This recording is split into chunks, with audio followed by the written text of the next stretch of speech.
నమస్తే, welcome to NCN news. నేను కళ్యాణి. బులెటిన్లో ముందుగా హెడ్లైన్స్ చూద్దాం. స్వచ్ఛ భారత్కు అసలైన స్ఫూర్తి ప్రదాత సంత్ గాడ్గే మహారాజ్. బీజేపీ రాష్ట్ర అధ్యక్షులు మాధవ్. భారతదేశ సామాజిక చరిత్రలో పరిశుభ్రతను ఒక ఆరాధనగా మార్చిన మహోన్నత వ్యక్తి సంత్ గాడ్గే బాబా అని AP BJP chief PVN Madhav కొనియాడారు. రాజమహేంద్రవరంలో స్వచ్ఛ భారత్లో పాల్గొన్న బీజేపీ చీఫ్ మాధవ్ మాట్లాడుతూ రాష్ట్ర వ్యాప్తంగా సంత్ గాడ్గే బాబా జయంతిని పురస్కరించుకొని స్వచ్ఛ భారత్ నిర్వహిస్తున్నామని అన్నారు. ఈ సందర్భంగా మాధవ్ బాబా గురించి క్లుప్తంగా వివరించారు. సమానత్వాన్ని, మానవత్వాన్ని మూలసూత్రంగా ప్రజల్లో నాటిన మహనీయుడు సంత్ గాడ్గే మహారాజ్ అని అన్నారు.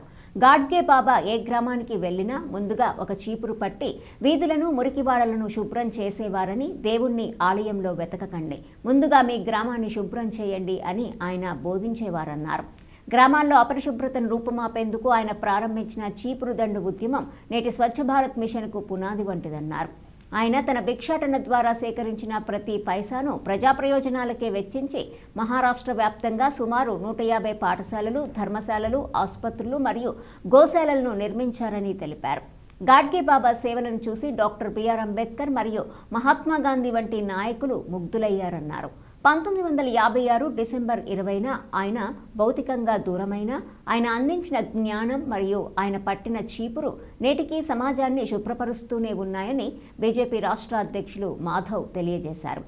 ఈ కార్యక్రమంలో తూర్పుగోదావరి జిల్లా అధ్యక్షులు పిక్కి నాగేంద్ర, బీజేపీ నాయకులు, కార్యకర్తలు తదితరులు పాల్గొన్నారు.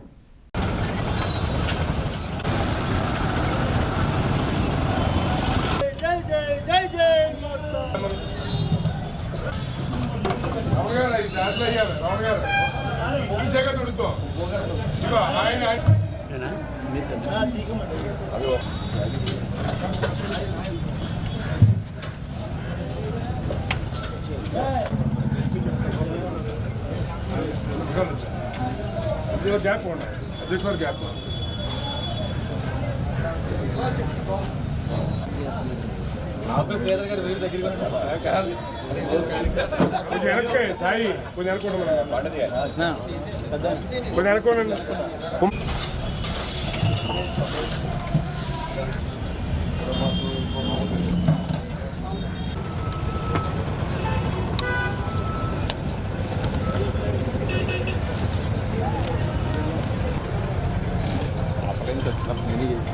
అవును అక్కడే బంద మీరే చేశారు.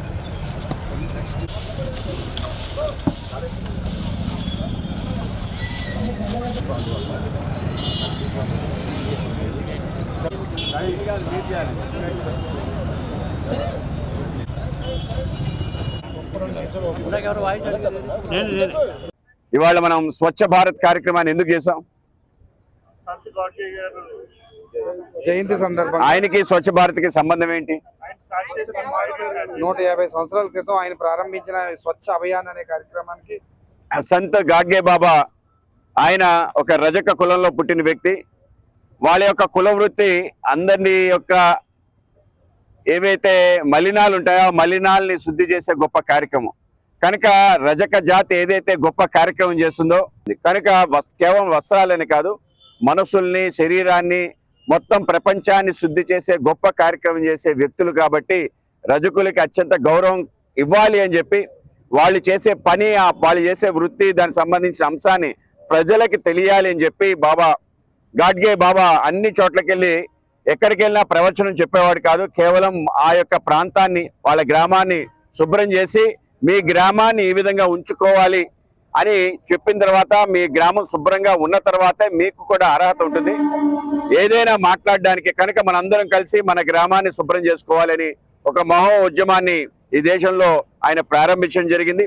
దేశ వ్యాప్తంగా ఆయన తిరగటం జరిగింది. ముఖ్యంగా మహారాష్ట్ర ప్రాంతంలో ఎక్కడ తిరిగినా కూడా మొదట ఆయన స్వచ్ఛ భారత్ కార్యక్రమాన్ని చేసి చెత్తనంతా ఎత్తి మన ఊర్లో ఉండే చెత్త, ఇంట్లో చెత్తని ఆ విధంగా రోడ్డు మీద పారేయకూడదని చెప్పి ప్రజలకి ఉద్బోధన చేసి వాళ్ళందరూ కూడా సక్రమ మార్గంలో వెళ్ళాలి అంటే ముందు నువ్వు స్వచ్ఛతగా ఉండు, దాని తర్వాతే దేశం, ప్రపంచం యొక్క అంశాలు మాట్లాడు అని చెప్పి వ్యక్తిగతంగా అందరిలో కూడా శ్రద్ధ, భక్తి తీసుకురావడం జరిగింది.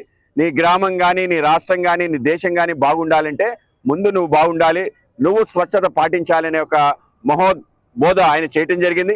ఏ కార్యక్రమం అయితే బాబా గాడ్గే గారు తీసుకోవడం జరిగిందో దాన్నే మన ప్రియతమ ప్రధాని నరేంద్ర మోడీ గారు స్వచ్ఛ భారత్ అభియాన్ రూపంలో తీసుకొచ్చారు. నరేంద్ర మోడీ గారి కన్నా ముందు మహాత్మా గాంధీ గారి దేశంలో తీసుకురావడం జరిగింది. స్వతంత్రం వచ్చిన తర్వాత వాళ్ళు మర్చిపోయారు. తిరిగి నరేంద్ర మోడీ గారు ఏదైతే బాబా గాడ్గే చెప్పారో, మహాత్మా గాంధీ గారు చెప్పారో దాన్ని అమలు చేసే పెద్ద కార్యక్రమాన్ని ఆయన ప్రధానమంత్రి అయిన తర్వాత తీసుకున్న తొలి కార్యక్రమం కనుక ఈ యొక్క తొలి కార్యక్రమం గాడ్గే బాబా యొక్క జయంతి రోజు కనుక ఆయన జయంతి సందర్భంగా మరొకసారి గాడ్గే బాబా యొక్క ఆలోచనలు, మహాత్మా గాంధీ గారి ఆలోచనలు, అలాగే మన ప్రియతమ ప్రధానమంత్రి ఆలోచనలు మనం తప్పనిసరిగా పుణికి పుచ్చుకొని మన ఊరు మన ఇంటి నుంచి ప్రారంభించాలి. మనందరం దేశభక్తులు అవ్వాలంటే ఏం చేయాలి? సరిహద్దులకు వెళ్ళి పోరాటం చేయాల్సిన అవసరం లేదు. మన ఇంట్లోనే చెత్తని తడి చెత్త పొడి చెత్త కింద డివైడ్ చేసి మనం ఇవ్వగలిగితే అదే గొప్ప దేశభక్తి. కనుక మనందరం దేశభక్తులు అవ్వాలి అంటే మనం స్వచ్ఛత పాటించాలి. కనుక అటువంటి గొప్ప కార్యక్రమాన్ని ప్రారంభించి దేశంలో స్వచ్ఛత వైపు అడుగులు వేసే దిశగా చేసిన గాడ్గే బాబా యొక్క జయంతి సందర్భంగా ఆయనకి నివాళులు అర్పించాలని చెప్పి వాళ్ళ రాష్ట్ర వ్యాప్తంగా అన్ని చోట్ల స్వచ్ఛ భారత్ కార్యక్రమాలు చేయటం, అలాగే రజక వృత్తి అనేది ఒక గౌరవప్రదమైన వృత్తి, అది మామూలు వృత్తి కాదు. వాళ్ళని కూడా మనం అంటరాని వాళ్ళుగా చూస్తున్నాం. చాకలోడిని మంగళోడిని మన ఇంట్లోకి రానివ్వని ఒక సంస్కృతి మనందరికీ ఉంది. కనుక అది పోవాలి. అటువంటి ఒక గొప్ప కార్యక్రమం తీసుకోవడం జరిగింది.